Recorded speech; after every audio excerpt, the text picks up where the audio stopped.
Well, let's kick off today starting about, is university a scam?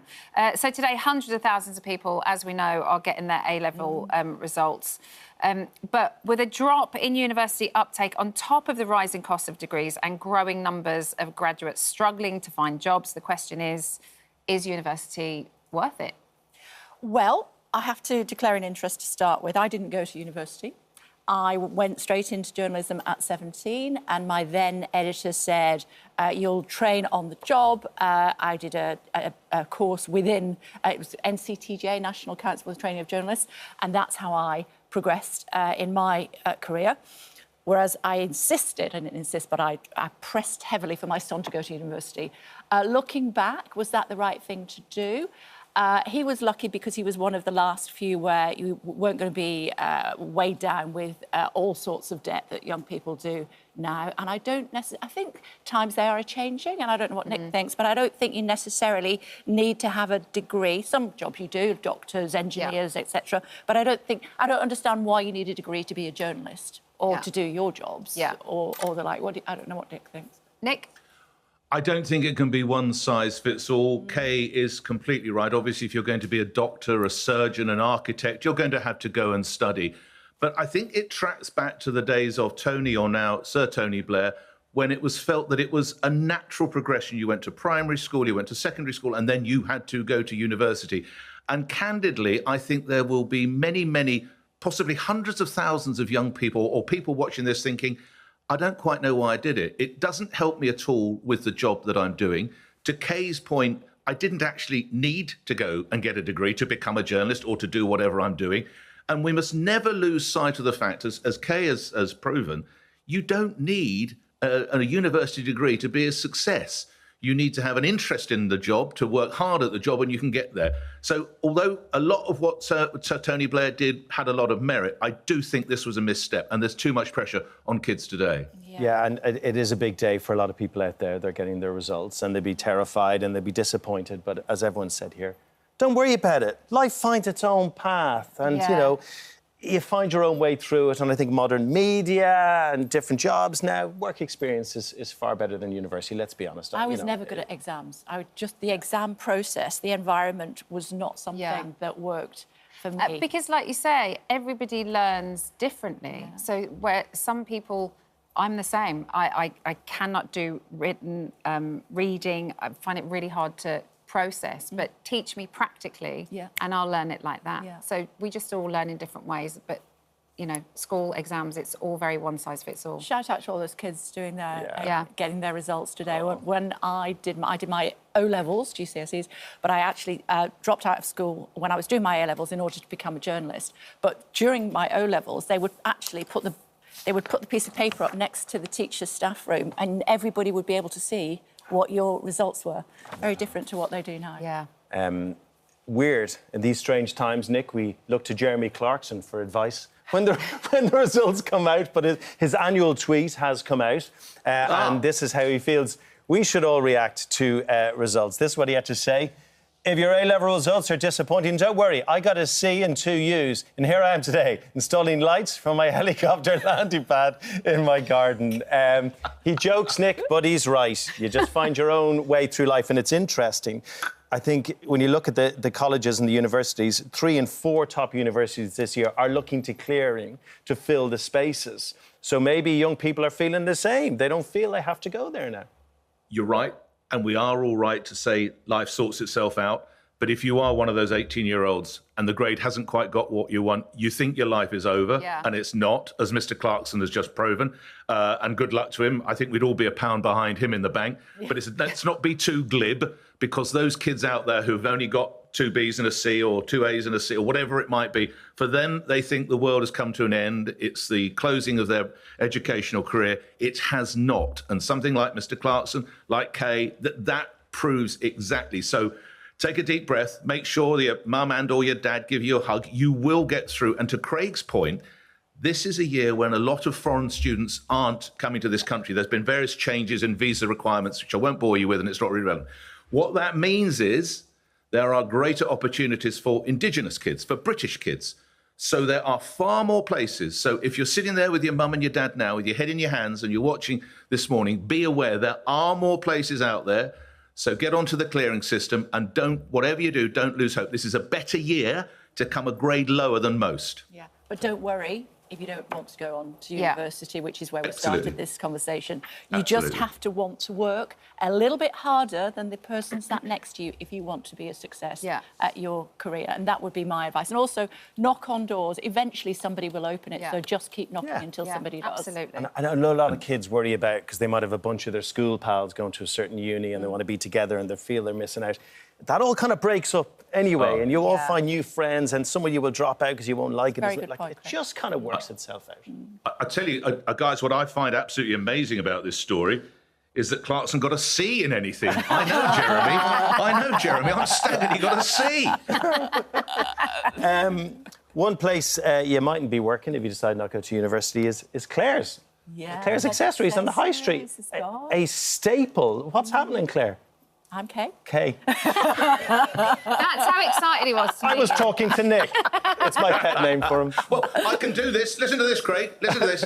I got married on Saturday to Claire, so I am a Claire's accessory. Hey! That's me.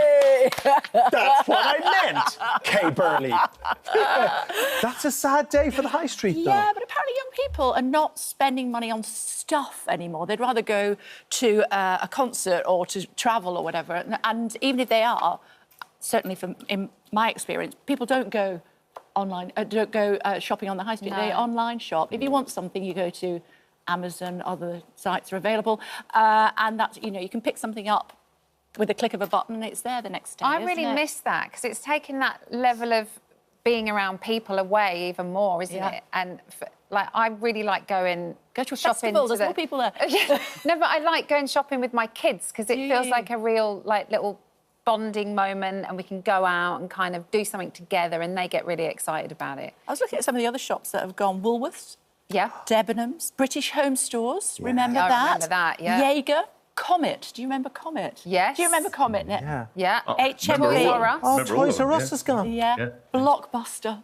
Blockbuster. Who'd have thought Blockbuster? Toys R Us, yeah, you're right. I did like goodness. going and renting a VHS. Yeah. Did you used to rewind it before you gave it back? Oh. And I used to work in a Probably video not. shop and I used to have to rewind those.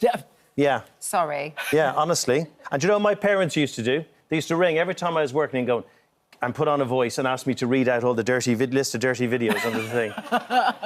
We were thinking of coming and getting a video. Would you read out the list? I'd be like, I didn't every time. Anyway, why have I shared that? Oversharing, Nick. You did say to me earlier on that this show could go anywhere with you today, and it certainly has. There you go. Oh, well. I took a lovely call on LBC about Claire's Accessories today. A guy of 45 who said he decided to get his ears pierced, so he went to Claire's Accessories. He said he enjoyed every minute of it, apart from the person in front of him was a 10-year-old girl and the person behind was a 12-year-old girl, and he felt a bit out of place. Loads of people are getting in touch, actually. Deborah is very sad that Claire's is closing. Another blow to the high street.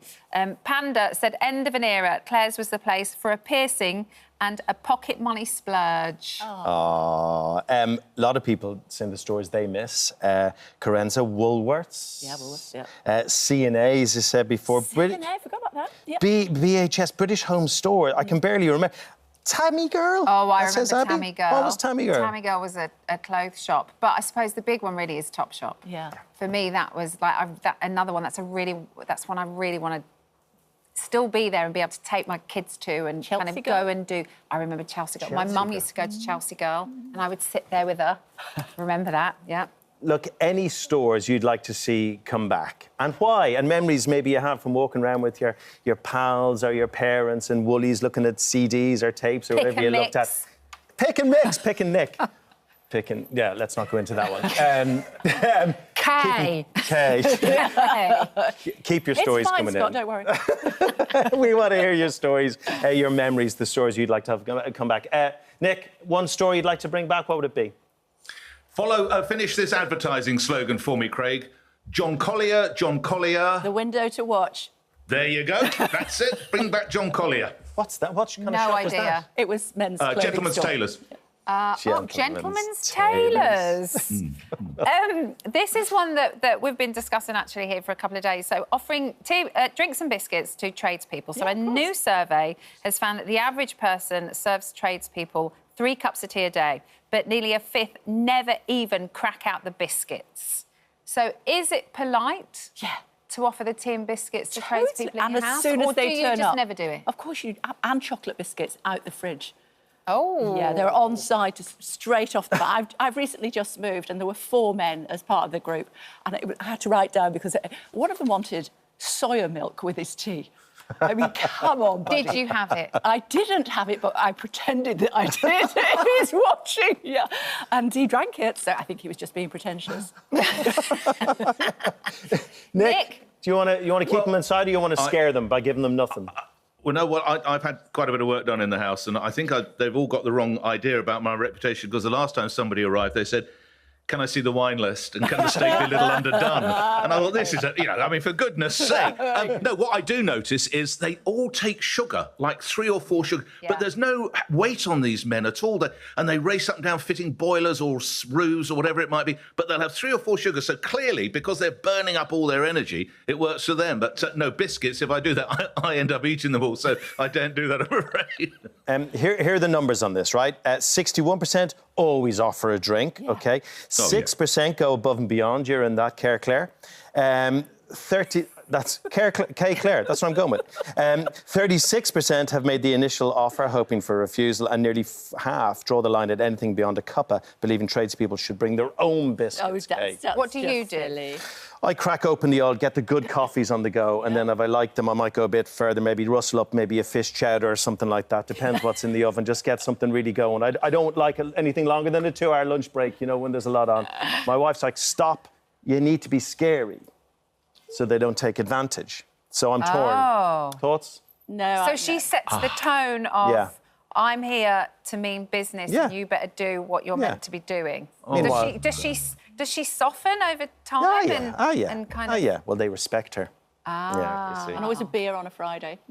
4 o'clock Friday, bring out the beers. There you go, boys, have a beer.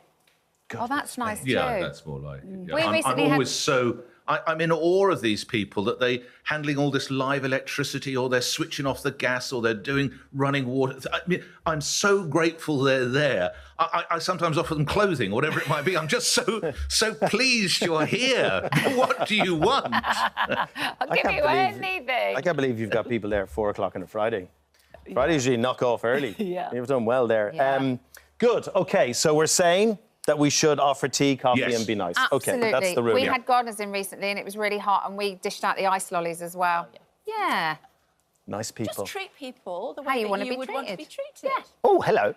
Thank you for visiting our This Morning YouTube channel. We upload tons of new content every single day. So hit the subscribe button, like all the videos and don't miss out. We'll see you in the morning.